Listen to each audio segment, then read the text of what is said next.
Hello, everyone. This is part two of day 6 for Kamigawa Neon Dynasty spoilers. I am Doc Apocalypse. You're watching Apocalypse MTG.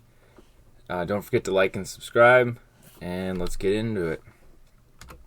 The first spoiler that we have for today, first one for part 2, it's going to be Blooming Stag for 3 and a green, creature spirit with reach.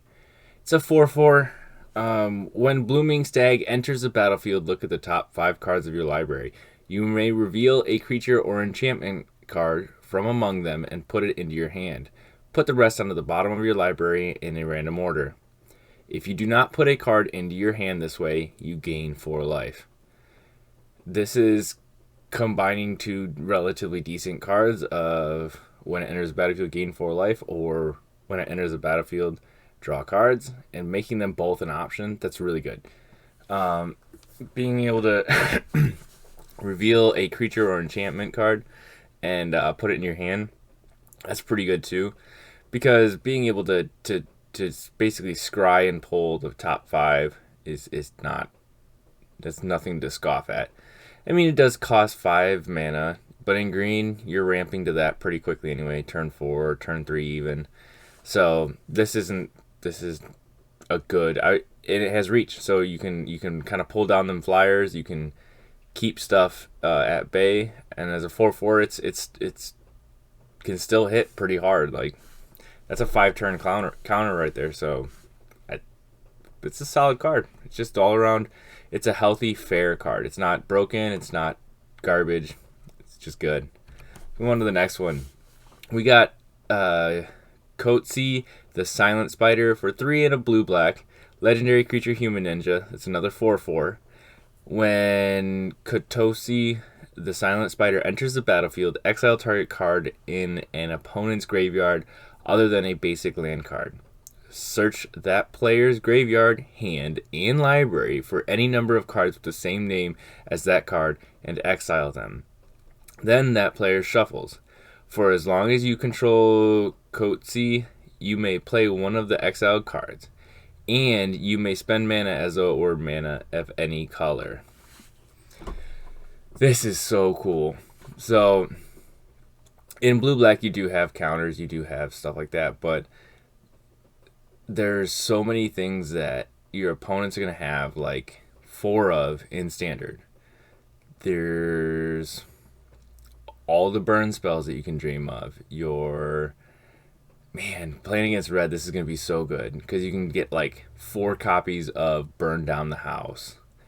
You can get all of their like game winner creatures if it's in their graveyard or anything like that.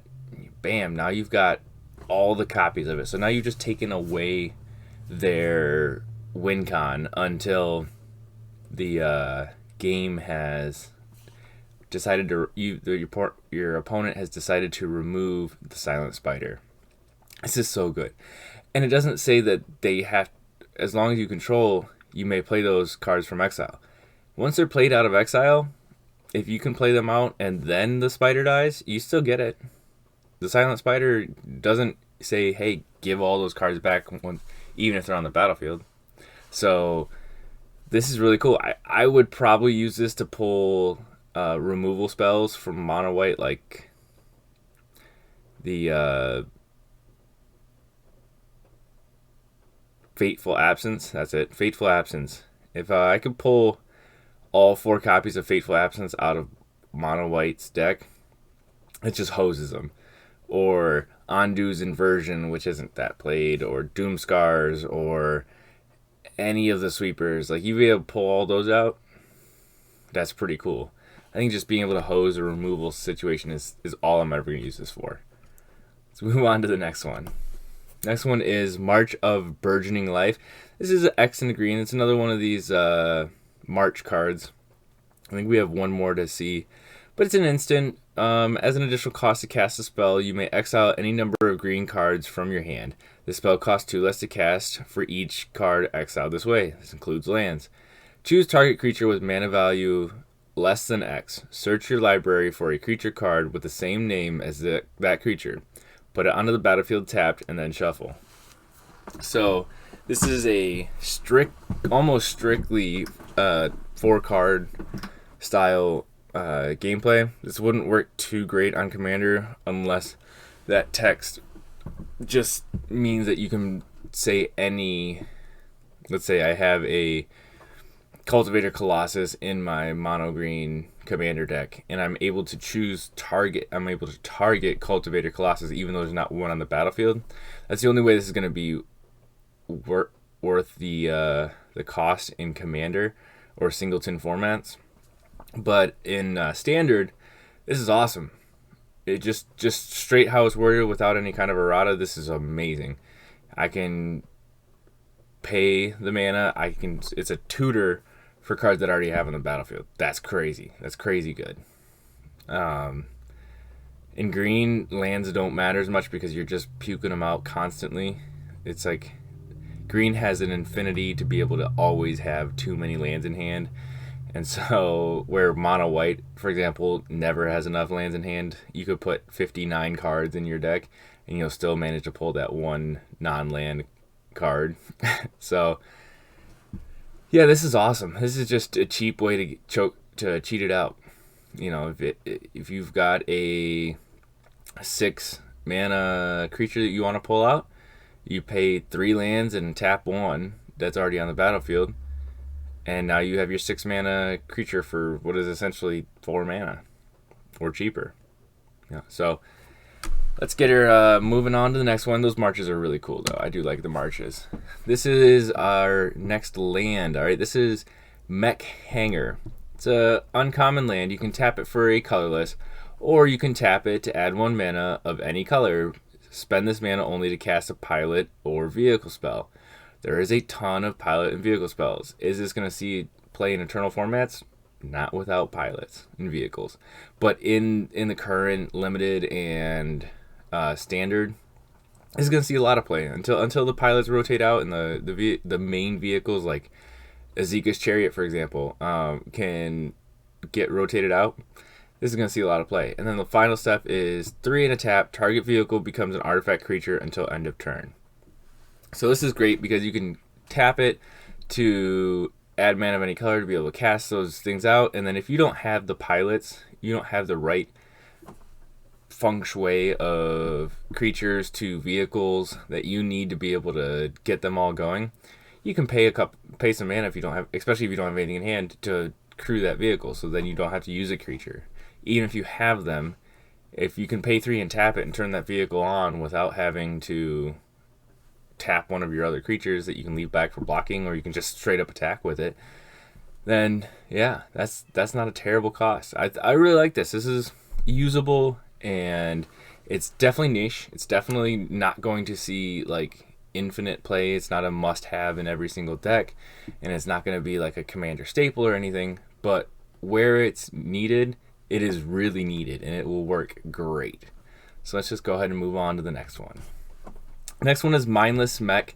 This is 2 and a blue for an artifact vehicle. It's a 4/3 with flying. Whenever Mindless Mech becomes crewed for the first time each turn until end of turn, Mindless Mech becomes a copy of target non-legendary creature that crewed it this turn, except it's a 4/3. It's a vehicle artifact in addition to other types, and it has flying.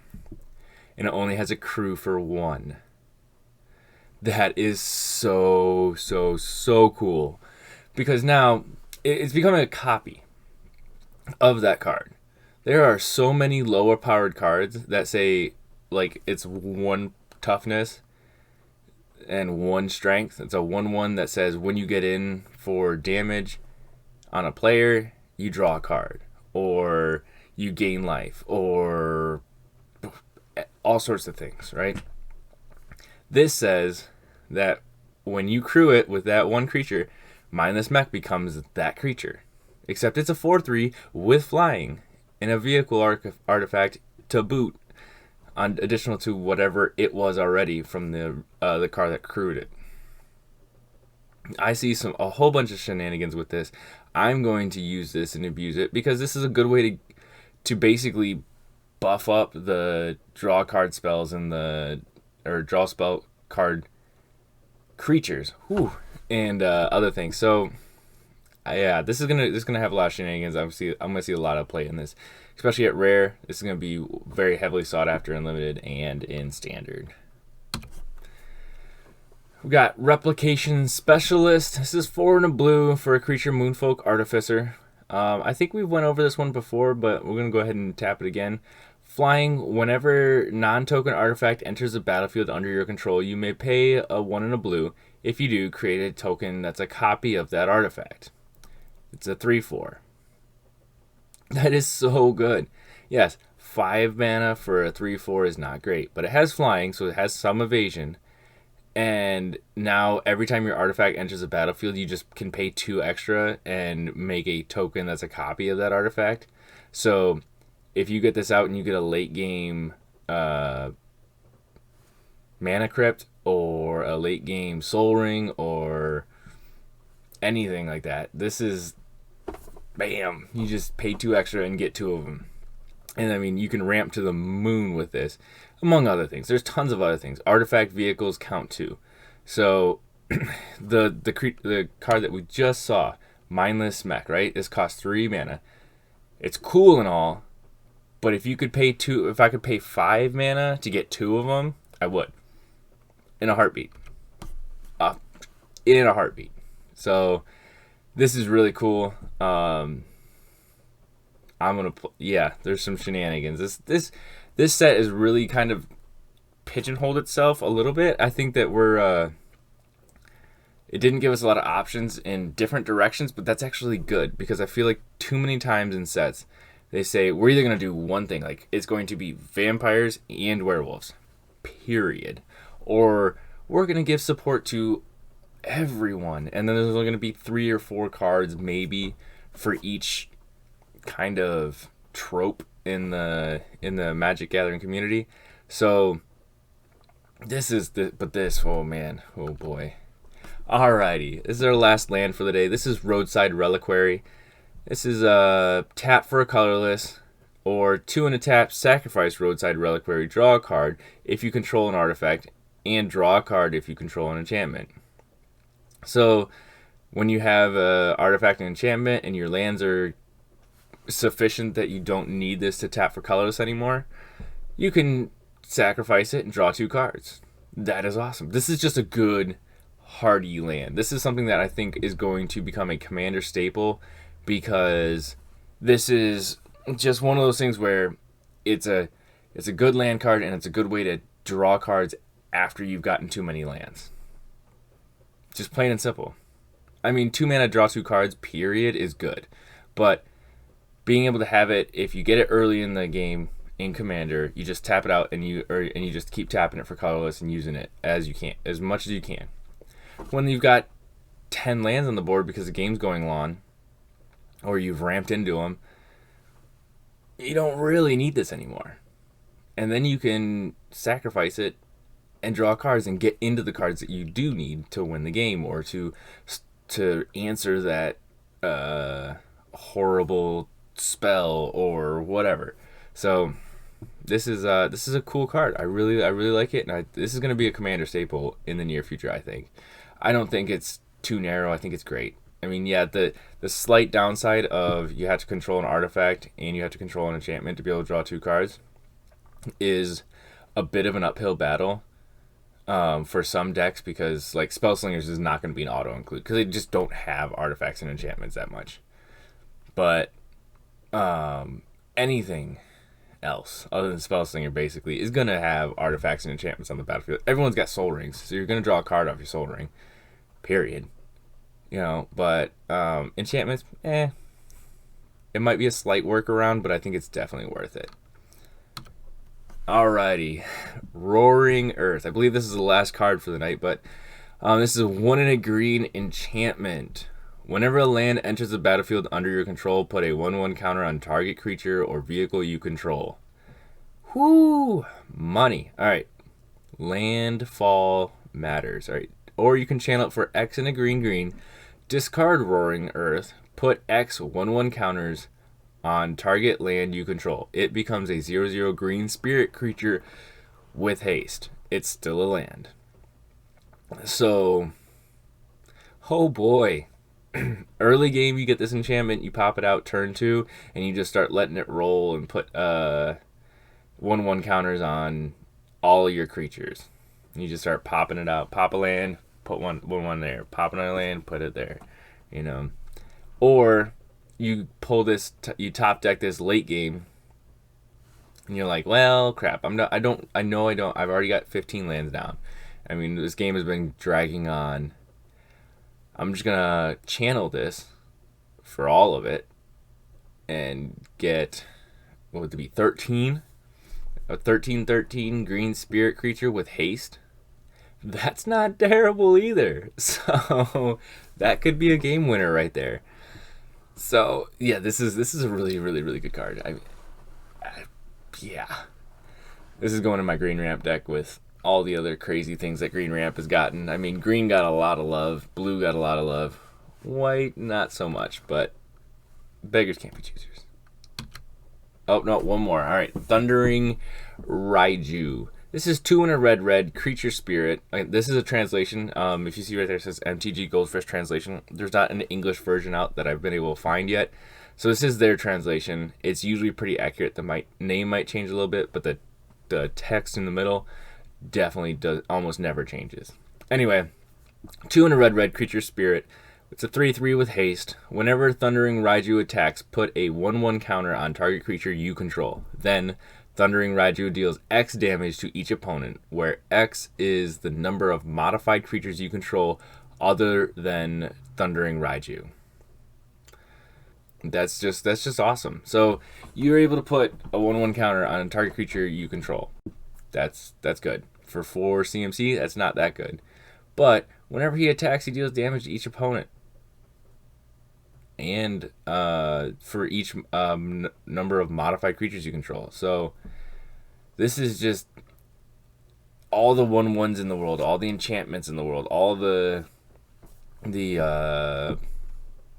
auras and other modifiers. The technically giving a creature flying and haste might actually count because it is a modification of the original card. So yeah, that's really cool. I mean, it's just a pinger for 4 that can ping for a lot if not answered, especially if you have 1/1 counters. And it's like, this goes into a goblins deck where 1/1 counters matter and stuff, and you're just gonna deal 8 damage to each opponent because you have 8 goblins with 1/1s or modifications from other goblins that are causing it. Like, ooh, red got a lot of love this set already. Alrighty, guys, I lied actually. There's 3 more cards that I missed. So here, let's just hop right into it. Touch the Spirit Realm. This is for 2 and a white. It's an enchantment. When Touch the Spirit Realm enters the battlefield, exile up to 1 target artifact or creature until Touch of the Spirit Realm leaves the battlefield. You can channel this for 1 and a white. Discard Touch of Spirit Realm. Exile target artifact or creature. Return to the battlefield under its owner's control at the beginning of the next end step. So I'm not super huge on this channel. I don't like the return it at the next end step. It could matter. There is ways to make this matter. If they really need that artifact or creature. I mean, this buys you a little bit of time. You blink it out till the end of the next turn, but the beginning of the next end step. But I don't see that channel being too worthwhile. The being able to exile an artifact or a creature until it leaves the battlefield. We've seen this before with Luminarch Aspirant and other things, or not Luminarch Aspirant, Skyclave Apparition or other things, and it's not bad. It's just this is like a worse Skyclave Apparition because 1, it can't attack, it's an enchantment, but it's a little bit harder to remove because it's an enchantment, and then it just gives it back when the enchantment gets removed from the battlefield, where at least Skyclave Apparition just gave them a blue XX token that is nothing special. No flying, no nothing, just a no-frills spirit thing that was kind of worthless. Alright, let's move on to the next card. This is Tawashi Guide Bot for 4 CMC. It's an artifact creature construct. It's a 2/1. When Tawashi Guide Bot enters the battlefield, put a 1/1 counter on target creature you control. You can pay 4 and tap to draw a card. This ability costs 1 less to cast, or 1 less to activate for each modified creature you control. So this can be really good in a 1/1 counter deck, just like all the other cards seem to be. Being able to tap this and draw a card is going to be broken if you have 1/1 counters, because even if you have to pay 1 and tap, that's a fair trade. If it's 4 and a tap, that's not that great of a trade, but it might be worth it to be able to get the cards into your hand, to be able to put modifiers on your creatures to keep it going. So this can snowball very quickly. This is a really good card, especially on common. You're going to see a lot of this. The last one is When We Were Young. I love the art on this. This is super cute. If you read the lore, this is actually part of it, where the Empress and Kaido meet for the first time. But anyway, let's get back into it. They don't meet they meet face to face for the first time. 3 and a white. It's an instant. Up to 2 target creatures each get +2/+2 until end of turn. If you control an artifact and an enchantment, those creatures also gain lifelink until end of turn. It's just an okay card. It's 4 CMC to get 4 +1/+1s essentially till the end of turn though, and lifelink, so you might be able to gain 4+ life off of it. Maybe. Well, if you attack with them, then you will gain at least 4 life. This could be worth it, but not that worth it. I do like this card a lot, though. I'm probably going to get a copy and put it up on the wall or something, just because it's really cute. And, yeah, that's it. Alrighty, back to your regular schedule programming. Alrighty, that finishes out the cards. What do you tell me what you think? This is the 12 cards that I wasn't able to get to on the first video because they weren't out yet, anywhere that I could find them at least. I think Roadside Reliquary, even though it's kind of lackluster in its amazingness, it's not a super bomb, is going to be one of the most played cards from this after it rotates out, just because it's a solid land card that draws cards. Mech Hanger's too narrow. Roaring Earth is amazing, and Thundering Riaju, the last two, were just absolute blowouts. If they go off, they go off.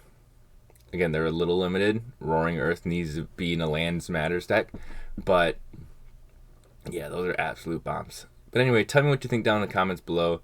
Tell me if I got anything wrong or if I misspoke. I always like to hear you guys' feedback. There was one in a video a little bit couple days ago where I was talking about a Rakdos artifact, and I misspoke. I thought it said on each turn it says just your turn. So yeah, don't be afraid to call me out and tell me the truth in the comments. I will always admit when I'm wrong. So thank you guys very much. Don't forget to like and subscribe. It's right below the video or next to it, depending on what kind of device you're watching it on. Anyway, feel free to go to all the links that are going to be popping up around my head that are to my different videos for the spoiler season, as well as a little bit of gameplay and my channel. So thank you guys very much. As always, be kind, be safe, and God bless.